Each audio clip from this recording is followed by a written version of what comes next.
জয় শ্রীকৃষ্ণ। রাধে রাধে। কেমন আছেন বন্ধুরা? আশা করি প্রভুর কৃপায় সকলে ভালোই আছেন। আর ভালো থাকবেন নাই বা কেন? যারা নিত্য প্রভুর সেবা যত্ন করেন, প্রভুর নাম কীর্তন করেন এবং মন থেকে প্রভুকে স্মরণ করে তাঁর উপরেই জীবনের সবকিছু সমর্পিত করে দেন, তারা জীবনে কোনোদিন খারাপ থাকতেই পারে না। এটা আমার বিশ্বাস বন্ধুরা, আজকের এই গুরুত্বপূর্ণ ভিডিওতে আমি আপনাদের এমন 8টি সংকেতের কথা বলবো, যে সংকেতগুলি আপনি তখনই পেতে পারেন যখন ভগবান শ্রীকৃষ্ণ স্বয়ং আপনার সহায় থাকেন। বন্ধুরা, সুখ আর দুঃখ তো জীবনের একটা অঙ্গ মাত্র, কিন্তু আপনি আপনার আশেপাশে এমন মানুষকে পেয়ে যাবেন যারা চরম হতাশার মধ্যে ভুগছেন। তারা এটাও ভাবতে শুরু করেছেন যে ভগবান তাদের আর ভালোবাসেন না, অথবা ভগবান তাদের ভুলে গেছেন। কিন্তু আমাদের অজ্ঞতার কারণেই আমরা অনেকেই সেই ঈশ্বরের দেওয়া সংকেতগুলোকে বুঝে উঠতে না পেরে তার সুফলটাকে গ্রহণ করতে পারি না। ভগবান সংকেত দিচ্ছেন কারণ তিনি আসার আগে আমাদের সচেতন করেন, যাতে আমরা সেই সংকেতগুলো গ্রহণ করে ভগবানের কৃপা লাভ করার জন্য মনকে পূর্ণরূপে তার অনুরূপ ভাবনায় গড়ে তুলতে সক্ষম হই। কিন্তু আসলে কি বলুন তো বন্ধুরা, আমরা না জানার কারণে না ভগবানকে স্বাগত জানাতে পারি না। তাই বন্ধুরা, আজকের ভিডিওটি শুরু করার আগে আপনাদের কাছে আমার বিনীত অনুরোধ, ভিডিওটা একটু সময় নিয়ে দেখবেন। এখন যদি আপনার কাছে সময় না থাকে তাহলে পরে দেখুন, কিন্তু পুরোটা অবশ্যই দেখুন, কারণ এই 8টি সংকেতের মধ্যে কোনো একটিও যদি আপনার মিস হয়ে যায় তাহলে কিন্তু আপনারা সেই ভগবানের দেওয়া উপহার থেকে বঞ্চিত হয়ে যাবেন। আর সকল নতুন শ্রোতা বন্ধুদের উদ্দেশ্যে বলবো, যদি আমার ভিডিওতে আপনারা নতুন হয়ে থাকেন তাহলে অবশ্যই আমার চ্যানেল কৃষ্ণ মোটিভেশনাল বাংলাকে সাবস্ক্রাইব করুন। আপনাদের ভালোবাসা এবং সহযোগিতা আমার একান্ত কাম্য। আপনারা এটা জানেন কি বন্ধুরা, যে আমাদের ধর্মগ্রন্থে এমন 8টি সংকেতের কথা বলা হয়েছে যার মাধ্যমে এটা বোঝায় যে ভগবান সর্বত্র বিরাজমান। আসলে ভগবান সর্বত্র সবার মধ্যেই রয়েছে। প্রত্যেক প্রাণী অর্থাৎ প্রত্যেক মানুষ পরমাত্মারই অংশ, কিন্তু একজন মানুষের মধ্যে জীবাত্মা এবং পরমাত্মা দুই থাকে। জীবাত্মাকে তার স্বতন্ত্রতা দেওয়া হয়েছে, সে তার ইচ্ছা অনুযায়ী কাজ করতে পারবে। আর মায়ার দ্বারা প্রভাবিত হয়ে সুখ, স্বাচ্ছন্দ্য, লোভ, লালসা, মোহ ইত্যাদির বশবর্তী হয়ে সে ভুলে যায় যে সে পরমাত্মার অংশ। আর ভগবান ঠিক তখন বিভিন্ন রূপে তার জীবনে কষ্ট প্রদান করেন, কারণ তার পরীক্ষা নেওয়ার জন্য, কারণ সে যেন আবার ঈশ্বরকে স্মরণ করেন। ঠিক এভাবেই যখন একজন মানুষ বিভিন্নভাবে দুঃখ কষ্ট অনুভব করে, তখন সে ভগবানের কাছে প্রার্থনা করে। কেউ কেউ তো আবার ভগবানকে দোষারোপও করে থাকেন। কিন্তু বন্ধুরা, আমাদের এটা অবশ্যই বোঝা উচিত যে সুখ আর দুঃখ আসলে সবার জীবনেই আসে। তাই যখন আমাদের সুখের সময় চলে তখন আমাদের অতিরিক্ত সতর্ক থাকতে হবে। আমরা যেন আনন্দের মুহূর্তে আবেগের বশবর্তী হয়ে মায়ার দ্বারা পরিচালিত না হই, আবার চরম দুঃখের সময় নিজেদের ধৈর্য যেন হারিয়ে না ফেলি। কিন্তু বন্ধুরা, যাদের জীবনে শুধু দুঃখ আর দুঃখ, তারা দুঃখ পেতে পেতে ভগবানের প্রতি বিশ্বাসটা কি হারিয়ে ফেলেন। তারা তখন ভাবতে থাকেন যে ভগবানের প্রেম ভালোবাসা বুঝি আর আমার জন্য নয়। তাই বন্ধুরা, আপনাদের এই মন কেমনের দ্বন্দ্বকে দূর করার জন্য আজ আমি এমন 8টা সংকেতের কথা আপনাদেরকে বলবো, যেটা শুনে আপনারা বুঝতে পারবেন যে ভগবান সত্যি আপনার প্রতি সদয় কিনা। এই 8টি সংকেতের মধ্যে কোনো একটিও যদি আপনি পেয়ে থাকেন তাহলে অবশ্যই কমেন্ট বক্সে জয় শ্রীকৃষ্ণ লিখতে একেবারেই ভুলবেন না বন্ধুরা। তাহলে চলুন এই 8টি সংকেতের কথা জেনে নেওয়া যাক। প্রথম যে সংকেতের কথা বলবো তা হলো, ভগবান যদি আপনার প্রতি সদয় হয়ে থাকেন তাহলে আপনি যাই করবেন দেখবেন প্রতিটা ক্ষেত্রে আপনি ব্যর্থ হচ্ছেন। জীবনের প্রতিটা কর্মে আপনি অসফল হবেন। বন্ধুরা, এই কথাগুলো শুনে হয়তো আপনার একটু অদ্ভুত বলে মনে হলো, তাই না? হয়তো আপনারা এটা ভাবছেন যে ভগবান যদি থেকেই থাকেন তাহলে কপালে ব্যর্থতা কেন চলবে? বন্ধুরা, এটাই চরম বাস্তব। আপনি সব কাজেই আপনার 100% দেবেন, কঠোর পরিশ্রম করবেন, কিন্তু তবুও আপনি সফলতা অর্জন করতে পারবেন না। আর এটা ততক্ষণ আপনার সঙ্গে ঘটবে যতক্ষণ না পর্যন্ত আপনার চোখ খুলছে, যতক্ষণ না আপনি আপনার জীবনে সঠিক উদ্দেশ্যকে উপলব্ধি করতে পারছেন। আসলে কি জানেন বন্ধুরা, যখনই আমাদের জীবনে নিরাশা, হতাশা, ব্যর্থতা আসে, সেগুলি কখনো আমাদের দুর্বল করতে আসে না, বরং আমাদের মধ্যে লুকিয়ে থাকা শক্তিকে উপলব্ধি করার জন্যই আসে। তাই বন্ধুরা, এই সংকেতগুলো আমাদের জন্য একরকম পরীক্ষা, যে পরীক্ষায় আমাদের উত্তীর্ণ হতেই হবে। দ্বিতীয় সংকেতটি হলো, আপনার নিজের উপর যে বিশ্বাস ছিল বা আছে তা সম্পূর্ণরূপে শেষ হয়ে যাবে। হ্যাঁ বন্ধুরা, ঠিকই শুনছেন। এটা সত্য যে ভগবান যখন আমাদের মধ্যে থাকেন তখন কোনো এক অজ্ঞাত কারণে নিজেকে একা অনুভব করান। এমন পরিস্থিতিতে আপনি নিজেকে বুঝে উঠতে পারবেন না যে আপনার কি করা উচিত আর কি করা উচিত নয়। আপনি মানসিকভাবে নিজেকে অনুভব করেন যেখানে আপনার সাহায্য কেউ করতে পারে না। আর এমন পরিস্থিতিতে আপনি শত চেষ্টা করেও আপনার মনের অবস্থা কাউকে বোঝাতে পারবেন না।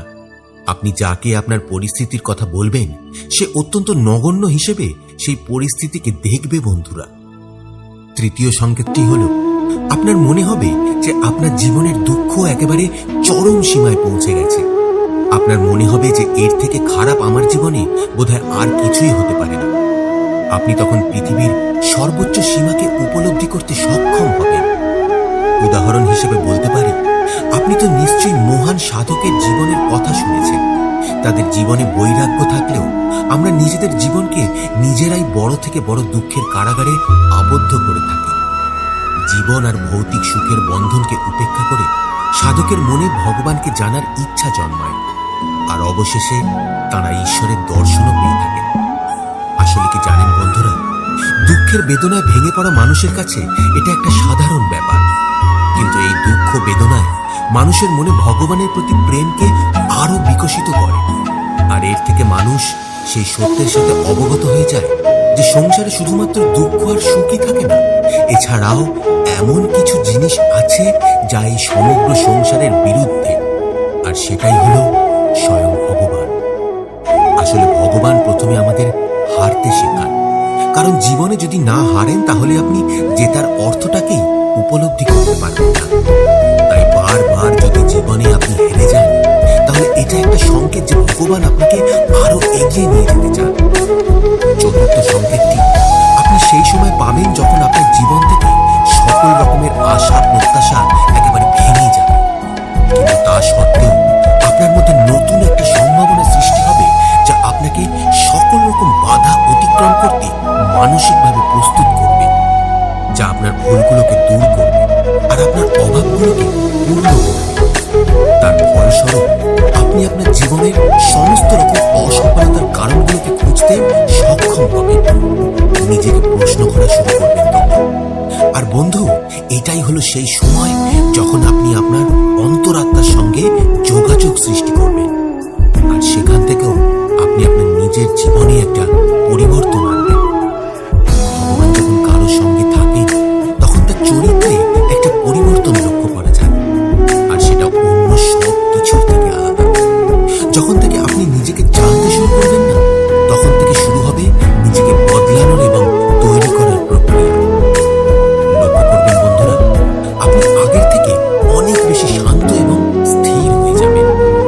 এই সময়ে যে কোনো বিষয়কে গভীরভাবে চিন্তা করতে এবং বিচার করতে শুরু করবেন আপনি। যখন আমরা ভগবানকে খোঁজার যাত্রায় বেরিয়ে পড়ি না, তখন সর্বপ্রথম তিনি আমাদের মধ্যে পরিবর্তন আনতে শুরু করেন, যাতে আমরা তার ভাষাকে বুঝতে পারি। আর যতক্ষণ না পরমাত্মার এই সংকেতগুলি আমরা উপলব্ধি করতে পারব, ততক্ষণ আমাদের প্রতি তার প্রেমকে কখনোই উপলব্ধি করতে পারবো না বন্ধুরা। পঞ্চম সংকেতটি হল, আপনি কখনো কোনো জিনিসের জয় বা পরাজয়কে অনুভব করতে পারবেন না। এটা হলো সেই সময় যখন আপনার মধ্যে পরিবর্তন আসতে শুরু করবে, আপনি পরিবর্তন হতে শুরু করবেন। আপনার জীবনকে অনুভব করার দৃষ্টিতেও পরিবর্তন আসতে শুরু করবে, যার ফলে বাইরের জগতে ঘটে যাওয়া ঘটনাগুলির প্রভাব আপনার প্রতি খুব কম হবে। বাইরের জগতের অতিরিক্ত ঘটনাগুলো তখন অতিরঞ্জিত ঘটনা বলে আপনার কাছে একটা নাটকের মতো মনে হবে। আপনার বাস্তবিক জীবনে তার কোনো মূল্যই থাকবে না। তখন আপনি নিজেকে শুধু উন্নত করার চিন্তাতেই ব্যস্ত থাকবেন। মনের এই অবস্থাকে ভগবত গীতায় ভগবান শ্রীকৃষ্ণ স্থিতপ্রজ্ঞ হিসেবে বর্ণনা করেছেন। অর্থাৎ এটা মনের সেই অবস্থা যখন মনের দুঃখ সুখ, জয় পরাজয়, আনন্দ বেদনা ইত্যাদি মনের উপর কোনো প্রভাবই ফেলতে পারে না। ষষ্ঠ সংকেতটি এমন একটি সংকেত যা খুব কম সংখ্যক ব্যক্তি তার জীবনে অনুভব করতে পারে। আপনার কি কখনো এরকম মনে হয়েছে বন্ধুরা যে আপনি ভগবানের খুব নিকটে পৌঁছে গিয়েছেন, বা কেউ অদৃশ্যে থেকে আপনাকে সবসময় লক্ষ্য রাখছে, বা আপনি মনের অজান্তেই ভগবানের সঙ্গে কথা বলছেন? এই অনুভূতিগুলি একমাত্র তারাই পেয়ে থাকেন বন্ধুরা যারা অত্যন্ত ভাগ্যশালী হন এবং ভগবানের কৃপা দৃষ্টি ইতিমধ্যেই লাভ করে ফেলেছেন। এই সংকেত যদি আপনি পান তাহলে জানবেন যে এটি ভগবানের সবথেকে কঠিন পরীক্ষা, যেখানে আপনার বিশ্বাস, ভক্তি এবং বুদ্ধির পরীক্ষা নেওয়া হবে। যা কিছু আপনি জীবনে শিখেছেন সেই সব কিছুরই পরীক্ষা আপনাকে দিতে হবে বন্ধুরা। সপ্তম যে সংকেতটির কথা আপনাদের বলব তা অতি বিচিত্র এবং অদ্ভুত বলে মনে করা হয়। যখন ভবিষ্যতের ঘটনাগুলি কেউ আগে থেকেই দেখতে পান তাহলে তার অর্থ হলো ঈশ্বর সংশ্লিষ্ট ব্যক্তিকে সংকেত দিচ্ছেন যে আগামী দিনে তার জীবনে ভালো কিছু ঘটতে চলেছে। এছাড়াও আরো অনেক সংকেত আছে যার থেকে বোঝা যায় যে সংশ্লিষ্ট ব্যক্তির খারাপ সময় কেটে গিয়ে ভালো সময় আসতে চলেছে। যেমন ধরুন, কোনো ব্যক্তি ধনসম্পত্তির সম্পর্ক নিয়ে সমস্যায় ভুগছেন। তিনি বুঝেই উঠতে পারছেন না যে কিভাবে এই সমস্যার সমাধান ঘটবে। যদি সকাল সকাল সংশ্লিষ্ট ব্যক্তির বাড়িতে এসে কোনো ব্যক্তি বা আত্মীয় স্বজন পয়সা বা পাওনা মিটিয়ে দিয়ে যান, তাহলে ধরে নিতে হবে যে সেই ব্যক্তির গৃহে মা লক্ষ্মীর আগমন হতে চলেছে। বন্ধুরা, সবকিছুর শেষে এটা বলা যায় যে পশু পাখিদের ইঙ্গিত থেকেও অনেক সময় ভালো সংকেত পাওয়া যায়। যেমন কোনো বানর যদি আপনার বাড়ির ছাদে এসে আমের বীজ ফেলে যায়, অথবা আপনার বাড়িতে আনাচে কানাচে পায়রা বাসা করে, বা ধরুন কোনো বিড়াল যদি আপনার বাড়িতে সন্তান প্রসব করে, তাহলে ধরে নিতে হয় যে এগুলি আপনার এবং আপনার পরিবারের জন্য খুব ভালো একটি সংকেত। আপনি ধরে নিতে পারেন বন্ধুরা যে আপনার আগামী দিন খুবই উজ্জ্বল এবং প্রশস্ত হতে চলেছে। সব শেষে বন্ধুরা আপনাদেরকে একটা কথাই বলবো যে এই সংকেতগুলো সম্পূর্ণরূপে বিশ্বাসের উপর আধারিত। আমাদের প্রতিদিনের জীবনে আমরা কম বেশি অনেকেই পেয়ে থাকি এই ধরনের সংকেতগুলো, কিন্তু এই সংকেতগুলো এতই নগণ্য এবং বিচিত্র যে সেগুলির গুরুত্ব আমরা অনেক সময় বুঝে উঠতে পারি না। যদি আপনিও এই সংকেতগুলোর মধ্যে একটিও পেয়ে থাকেন তাহলে অবশ্যই কমেন্ট বক্সে আমাকে লিখে জানাতে একেবারেই ভুলবেন না বন্ধুরা। ভিডিওটি ভালো লাগলে অবশ্যই লাইক, শেয়ার এবং সাবস্ক্রাইব করতে ভুলবেন না বন্ধুরা। আর ভিডিওটিকে আপনার চেনা পরিচিত বন্ধু বান্ধব, আত্মীয় স্বজন সকলের মধ্যে শেয়ার করে ছড়িয়ে দিন, যাতে তারাও ভগবানের এই সংকেতগুলোকে বুঝে উঠতে পারে এবং নিজেকে জীবনে উন্নতি করতে পারে। আজকের মতো এইটুকুই। দেখা হচ্ছে পরবর্তী ভিডিওতে। সুস্থ থাকবেন, ভালো থাকবেন। জয় শ্রীকৃষ্ণ। রাধে রাধে।